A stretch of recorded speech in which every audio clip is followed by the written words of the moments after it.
Buenos días, con Jimena Peña, 7:43, es la única candidata a la presidencia del Ecuador por las listas 35.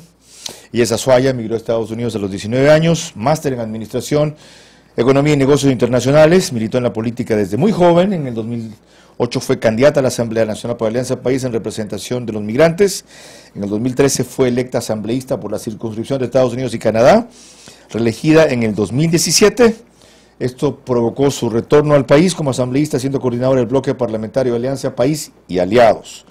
Parte del grupo parlamentario de los derechos de las personas con movilidad humana, presidenta de la Comisión de Justicia y Estructura del Estado en el 2019.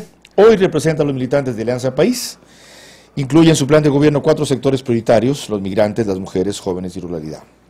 Pero lo primero que quiero preguntarle, tras darle los buenos días y la bienvenida, es por qué usted dijo que se lanza para hacer lo que Moreno no hizo y fue lo que ustedes prometieron. ¿Qué fue lo que Moreno no hizo y usted quiere hacer ahora? Bienvenida. Muy buenos días, Carlos. Un gusto saludar a los ciudadanos que siguen este espacio. En efecto, Alianza País gana las elecciones en el 2017, pero en el camino, lastimosamente, el plan de trabajo de Alianza País no se cumple. En este sentido, lo que nosotros, por ejemplo, queremos recuperar es el tema de la salud, Carlos, el tema de la educación. Nosotros queremos recuperar ese plan de trabajo que veía a la educación y a la salud como derechos y que lamentablemente por la situación económica, por la austeridad, se han convertido en privilegios. Y vemos ciertamente la salud y la educación convertidos en privilegios cuando solamente el que tiene recursos puede pagarse un respirador o solamente el que tiene recursos puede acceder a una educación virtual de calidad, porque tiene el computador, la señal del internet y una buena plataforma virtual. Así es que realmente queremos volver la mirada a estos derechos que lastimosamente se han descuidado. Además, por supuesto, como la única candidata mujer, aspiro a tener un país de justicia social donde la vida, la dignidad de las niñas y las mujeres sea respetado y promovido. Analicemos eso, porque eso fue lo que me motivó a invitarla. Yo no invito a cualquier candidato a la presidencia, no voy a invitar a todos. Usted no tiene opción. Y sin embargo le invito, usted cree que sí, por eso es candidata. Hay otros que no tienen ni opción ni ideas, peor, y que se lanzan simplemente para aparecer en la primera plana del periódico algún día y después decir, ve, fui candidato a la presidencia de la República. Su motivación inicial fue lo que más me llamó la atención, y usted la acaba de reconocer. Voy a ser presidenta para hacer lo que Moreno no hizo y nosotros prometimos, ¿verdad? Así es. Ya, y acaba de decir por qué fue. La crisis económica no la permitió. ¿Y quién la generó? Mire, nosotros hemos estado conscientes de que la situación económica en el país ha sido compleja. ¿Quién generó la crisis económica? Bueno, una crisis económica que se genera por un alto nivel de endeudamiento. ¿Deja quién? Que el anterior gobierno. Pero también es importante reconocer, Carlos, que asimismo como usted reconoce los errores y que también nosotros hemos reconocido, no podemos dejar de desconocer también que hubieron obras. Que no solamente usted y yo probablemente reconozcamos, sino sobre todo la gente. ¿Por qué hubo obras? Sí, la gente lo reconoce. Recibió más obras y más bonos. ¿Pero por qué hubo obras? Estimado Carlos, yo no estoy aquí para defender a nadie. Lo que estamos reconociendo quiero que me explique ¿por qué hubo obras, Jimena? Muy bien. Yo le estoy diciendo, hubieron obras, hubieron carreteras, hubo una inversión importante en salud, hubo por lo menos el intento de mejorar la educación, creo que eso la ciudadanía Tercera reconoce. vez que le pregunto lo mismo, ¿por qué hubo obras? Hubo endeudamiento. No, porque hubo petróleo a casi 100, pues sí. También, por supuesto, teníamos una coyuntura económica diferente, pero Carlos, tomando en cuenta que en efecto la coyuntura del Ecuador ha sido diferente, también hemos evidenciado prioridades. Prueba de ella es, por ejemplo, Carlos, que durante los 2 últimos años, 2018-2019, mejora la recaudación tributaria, pero a la par se reduce, por ejemplo, la inversión social en educación y salud, pero sí, en cambio, destinamos importantes recursos para cumplir con la deuda al pie de la letra. Entonces, lo que han habido aquí es, obviamente, los recursos limitados, que siempre van a ser limitados, pero lo que existen también son prioridades. Y perdóneme, Carlos, en medio de la pandemia, cuando la gente se está muriendo, vemos cadáveres en las calles, los doctores sin el equipo necesario y pagamos 380 millones de dólares. En eso nadie puede estar en desacuerdo. Nadie puede estar en desacuerdo. Ahora, vamos a la otra cosa que usted dijo. En el camino el plan de gobierno no se cumple, ¿verdad? Así es. Ya. Uno, por la situación económica. La otra, ¿por qué no se cumple el plan de gobierno, lo que Moreno prometió? Yo creo que lastimosamente en el camino también se da una coyuntura de gobierno con otras fuerzas y creo que ahí es donde se pierden las prioridades. En el momento que usted gobierna con ciertos sectores que siempre han tenido el poder en el Ecuador, usted lastimosamente descuida aquellos anhelos de los ciudadanos que votaron a usted. ¿Por qué no se abrió usted el bloque morenista en ese rato? Eso pasó al segundo año máximo, porque no dijo gracias. No solo que no están cumpliendo el plan, sino que están poniendo aliados a los enemigos. Chao. Así es, Carlos. Yo quisiera decirle que el bloque no ha sido el bloque morenista, ha sido un bloque, en este caso de los legisladores de Alianza País, que lo que ha querido Carlos, pero usted no estaba en el bloque correísta. No, era bloque gobernista. Así es, el bloque gobernista. No era incondicional, pero era gobernista. Así es, y usted probablemente reconozca que esa bancada es una bancada diversa. Y si en efecto nosotros nos quedamos dentro de la bancada del movimiento Alianza País, realmente también jugamos un rol de equilibrio. Y usted sigue cercanamente el trabajo de la Asamblea. Pues yo creo que Jimena Peña probablemente no haya sido conocida como una asambleísta obsecuente, sí una asambleísta que ha generado debate, que no ha sido de mucha pantalla también, Carlos, pero una asambleísta que ha estado ahí de manera... ¿Tan importante era usted? O sea, si usted se iba el bloque, desequilibraba el gobierno. Mire, nadie es importante e imprescindible, ni ministros ni asambleístas, pero sí desde mi visión era fundamental realmente coordinar ese esfuerzo con el fin de equilibrar las propuestas, Carlos, que venían desde el Ejecutivo, que eran realmente bastante drásticas hacia el sector de la derecha, que no ganó las elecciones. Otra cosa, yo puedo entender que se lance para lo que se lanza en la mayoría, y es decir, darle vida jurídica al partido, tener un número de votos mínimo, colocar 4 o 5 legisladores mínimo también, y no permitir que se extinga Alianza País. Esa parte la puedo entender. Pero ¿qué le hace pensar a usted, porque creo que además cree eso, que puede ganar? Bueno, Carlos, yo creo que usted está subestimando de pronto las motivaciones. Yo no creo que nuestro país, nuestro movimiento se esté extinguiendo, sí tenemos un reto, pero más allá de las motivaciones políticas, yo quiero decirle a usted que yo me considero una política que ve la política como un acto de servicio. Y estamos aquí para decir presente por las mujeres del país. Fíjese que hasta que antes que yo no anunciara mi precandidatura, no había ninguna mujer aspirando a la presidencia. Y yo he abogado de manera permanente por la participación política de las mujeres. Había una que aspiraba, pero no la escogieron. Así es, realmente le hicieron a un lado. Ese es el rol, lastimosamente, que nos ha tocado a varias mujeres en la política. Entonces, la presencia de Jimena Peña en esa papeleta es un presente para las mujeres, un presente para los migrantes, un presente, Carlos, también para aquellos ciudadanos que no se sienten identificados en la papeleta, porque vemos candidatos que representan a sectores económicos importantes, otros candidatos que representan a alguien más. Jimena Peña es una mujer, una migrante, que aspira a representar un proyecto político de su organización, pero que también quiere representar en esa papeleta la agenda, las prioridades de las mujeres, de los migrantes y de los grandes sectores que se sienten en este momento sin representación. Nada más oportuno en esta parte que una mujer le siga preguntando. ¿Ya? Yolanda Torres se integra a la conversación con Jimena Peña, única candidata a la presidencia de la República, mujer de 15, 16 o 17 que hay. Son las 7:51. Señora candidata, mucho gusto. 2 son los candidatos que apoyan el proyecto del siglo XXI y de Rafael Correa, usted y Andrés Arauz. Entonces, ahora los seguidores de Correa tienen 2 candidatos a escoger. ¿Por qué deberían votar por usted en lugar del otro candidato de la misma tendencia? Estimada Yolanda, yo como militante de mi organización veo realmente mi militancia política no en respaldo a personas, sino en respaldo a un proyecto de transformación que nace en el 2006, que le regala al Ecuador una nueva constitución y en efecto que tiene 10 años y de hecho 14 años con aciertos y con desaciertos también, con errores de los cuales hemos aprendido. Realmente yo no me considero la candidata de nadie, yo soy la candidata de un proyecto político, como le mencionaba Carlos hace unos minutos, quiero ser la candidata de las mujeres, quiero representar esa agenda, esas prioridades en esta contienda electoral. Queremos representar los intereses de aquellos ciudadanos que ven las supuestas opciones que quieren posicionar ciertos medios de comunicación y no se identifican en ellas. Queremos entonces ser una opción real para la mujer que en este momento es madre de familia, que ha perdido su trabajo, no tiene que comer. Queremos ser una opción para los cientos de jóvenes que a lo mejor en este momento quieren migrar, Yolanda, porque ven un país sin oportunidades. Queremos realmente trabajar de manera honesta y honrada, retomar este proyecto político que no le pertenece a una persona, sino que le pertenece a los miles de ciudadanos y ciudadanas que queremos realmente un cambio de rumbo o retomar un rumbo en el país.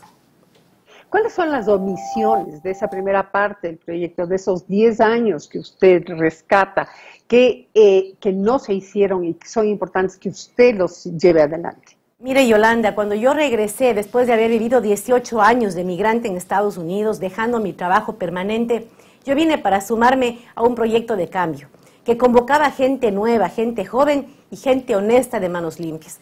A mí me parece que ese pilar ético y de transparencia faltó lamentablemente.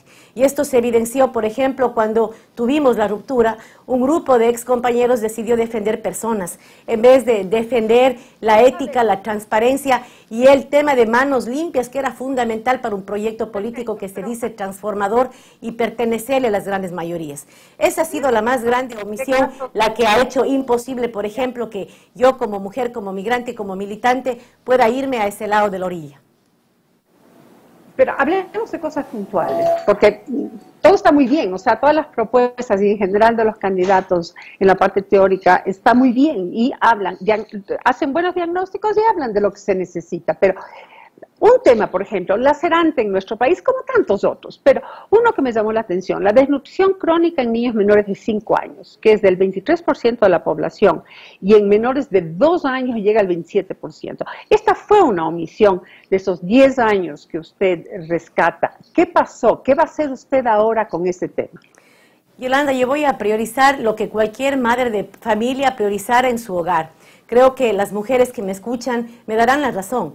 Todo podemos dejar de prescindir las mujeres, pero tenemos claro que el alimento de nuestras familias no puede faltar. La educación, la salud. Si hay un hijo enfermo, hipotecamos cualquier cosa para garantizar que ese niño se salva.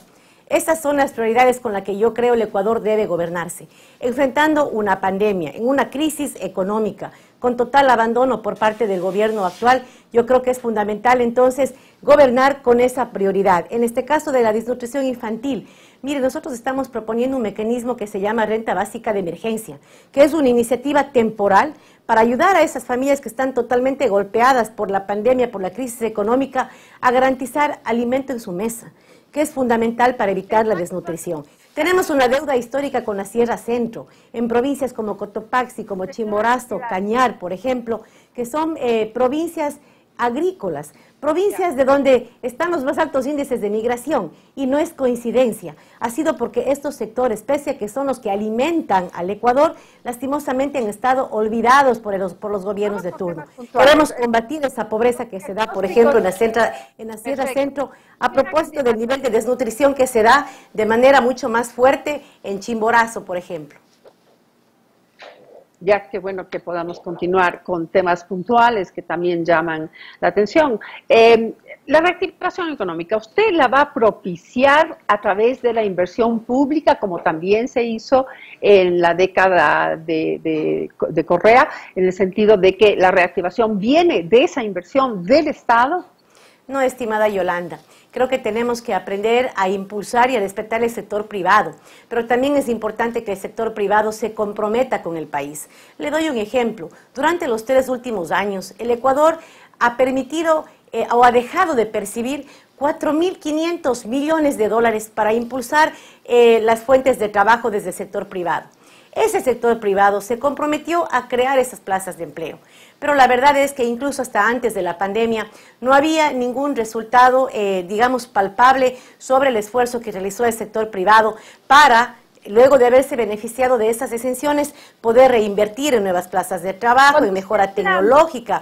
Entonces, si podemos ir más a la respuesta puntual, le ruego porque el tiempo se nos acaba. De acuerdo, Yolanda, creo en el sector privado. Le comento, los migrantes nos vamos al exterior con el afán de traer un capitalito para emprender en el Ecuador. Creo en el sector privado, queremos impulsar al sector privado, pero también promovemos un sector privado responsable con el país. Usted habla de rescatar los medios públicos. ¿Qué significa con eso? Yo creo que es importante garantizar alternativa en la comunicación. Y en este sentido, por ejemplo, los medios públicos son herramientas eficientes para promover, por ejemplo, programas culturales, programas que impulsan la diversidad. Ajá.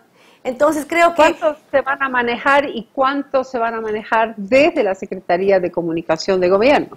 Mire, con ese nivel de precisión, honestamente, no hemos desarrollado esa parte de los medios públicos, pero yo creo que hay que generar un equilibrio.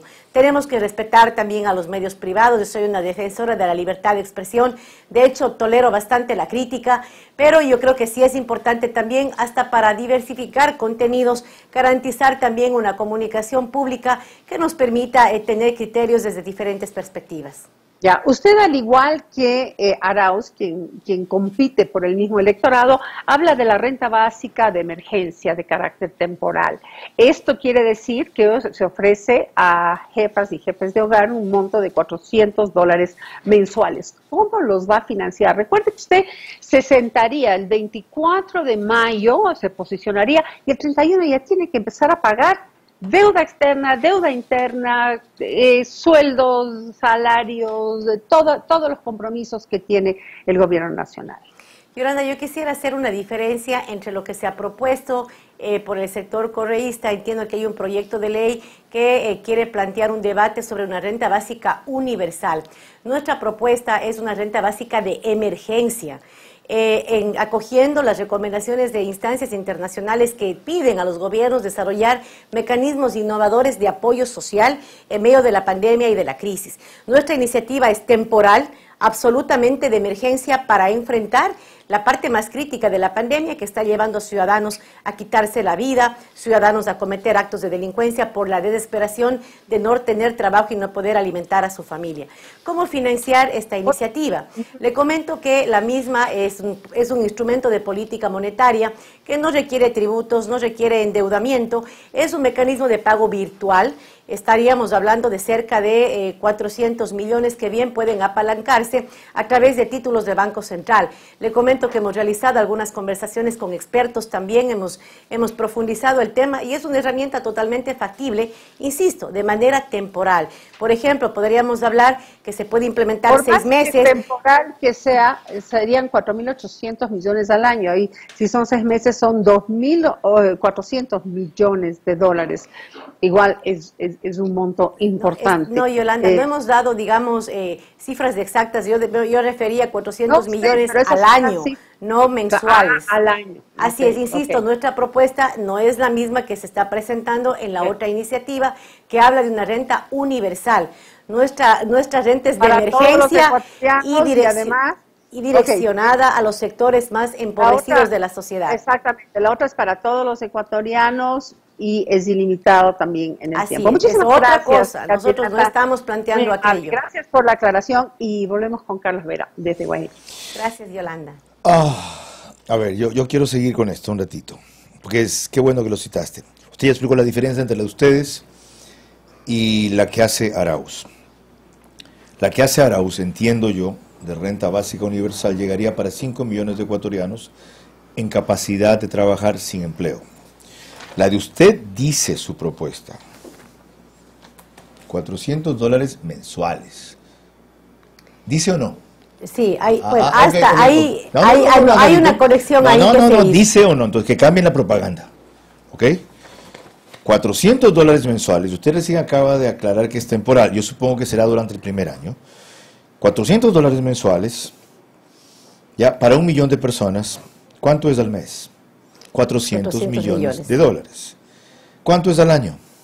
Bueno, estimado Carlos, déjeme comentarle. ¿Cuánto es al año? 4.800 millones, como citaba Yolanda. Un ratito. 4.000, dale suave. Sí, esto es una entrevista, no un discurso. 4.800 millones, Jimena, son más de la mitad del déficit actual presupuestario y son cerca del 15% del presupuesto del Estado. Y usted lo dice que va a respaldar con títulos valores del Banco Central. Eso es ficción. ¿Quién le escribió esta cosa? Estimado Carlos, más allá de lo que usted pueda decir, yo voy a usar estos minutos para aclararle a la ciudadanía la propuesta. En efecto, si es que damos $400 al mes, por ejemplo, vamos a tener menor llegada. Entonces, en este debate, oyendo las estadísticas de pobreza y extrema pobreza que se esperan el año que viene, estamos en efecto definiendo si es que puede ser desde 200 a 400, porque en efecto podríamos decir vamos a pagar a 1.000 familias esta renta básica de 400, pero si nosotros pagamos de 200, podríamos llegar a 2.000 familias. Lo que nosotros a través de esta propuesta, Carlos, queremos garantizar es dignidad. Insisto, en momentos absolutamente excepcionales. Si el tema es dignidad, ¿por qué no dar redes en vez de regalar peces? ¿Por qué no enseñar a pescar en vez de regalar pescados? No, y estamos claro, Carlos, que los ciudadanos ecuatorianos no quieren dádivas. Por eso tenemos otra iniciativa llamada Copago de Nómina, que lo que quiere es revisar estas exenciones tributarias que le mencionaba de 4.500 millones de dólares para atarlas directamente a la generación de empleo. Si estas exenciones no están generando empleo, tenemos que reubicarlas a iniciativas como, por ejemplo, el copago de nómina, que sí nos permite, por ejemplo, ayudar a empresas pequeñas y medianas, incluso con un porcentaje del pago de salario para plazas nuevas que se generen para jóvenes, para mujeres y para adultos mayores de 50 años. Gracias por lo que usted ha denominado aclaración de la propuesta. Y celebro que la haya aclarado y la esté rectificando en el camino. Qué bien, porque los que se creen infalibles van a perder todo.